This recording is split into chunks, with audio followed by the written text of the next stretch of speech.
নবীজির হাত থেকে চাবুকটা হাতে নিয়ে নিলেন। চাবুকটা হাতের মধ্যে নিয়ে আমার নবীকে ডাক দিয়া কয়, নবী গো, আপনি যখন আমার পিঠের মধ্যে আঘাত দিয়েছিলেন ওই মুহূর্তে আমার পিঠের মধ্যে কোনো কাপড় ছিল না গো নবীজি। আপনি এখন জামাটা সরায় নেন, পিঠটা খালি করে দেন, সাহাবীদের সামনে আমি একটা চাবুক মাইরা দেই।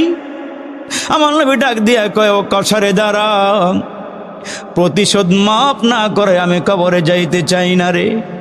মুহূর্তের মধ্যে আমার বাবাজিরা রে, নবীজি জামাটা টান দিয়া সরায়া দিলে সবগুলো সাহাবী গইরা গইরা কান্না শুরু করে দিছে।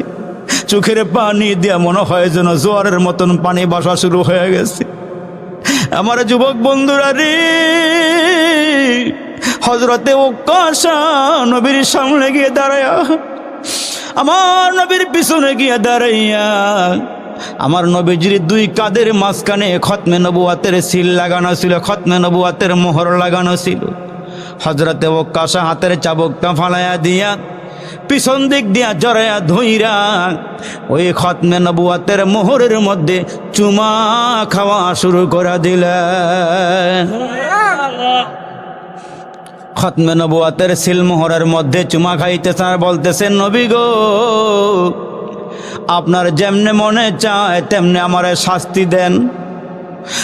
নবীজি, এই মুহূর্তে সাহাবীদের সামনে আমি বেয়াদবি করে পালাইছি। ও গো নবীজি, আমি আগে কাফের ছিলাম, আমি জীবনভর শুনে আসছি আপনার পিঠের মধ্যে নাকি নবুয়তের একটা সিলমোহর লাগানো আছে। ওগো আল্লাহ নবী, আমি আপনার আখলাক দেখেছি, আমি আপনার চেহারা দেখেছি, আমি আপনার হাত দেখেছি, আমি আপনার পা দেখেছি। ওগো নবীজি, আমি মুগ্ধ হয়ে গেছি। ওগো নবীজি, আমার বড় ইচ্ছা ছিল, আমার বড় শখ ছিল, আমি আপনার পেছনে খতমে নবুয়তের সিলমোহরটা দেখব, কিন্তু কোনো কায়দা মতে গো নবীজি আমি সিলমোহরটা দেখতে পারি নাই। আজকে চিন্তা করলাম এই মুহূর্তে এমন কৌশল না করলে আপনার সিলমোহরটা দেখতে পারবো না, এই জন্য সাহাবীদের সামনে আমি আপনারে কষ্ট দিয়েছি। ওগো নবীজি, আপনি আমারে মাফ করে দেন। হযরতে উকাশা রাদিয়াল্লাহু তাআলা আনহু নবীর জড়াইয়া ধইরা চুমা খাওয়া শুরু করলেন। আমার নবী ডেকে ডেকে বললেন, সাহাবীরা রে, কেউ যদি জান্নাতি মানুষ দেখতে চাও তোমরা আমার উকাশারে দেখো।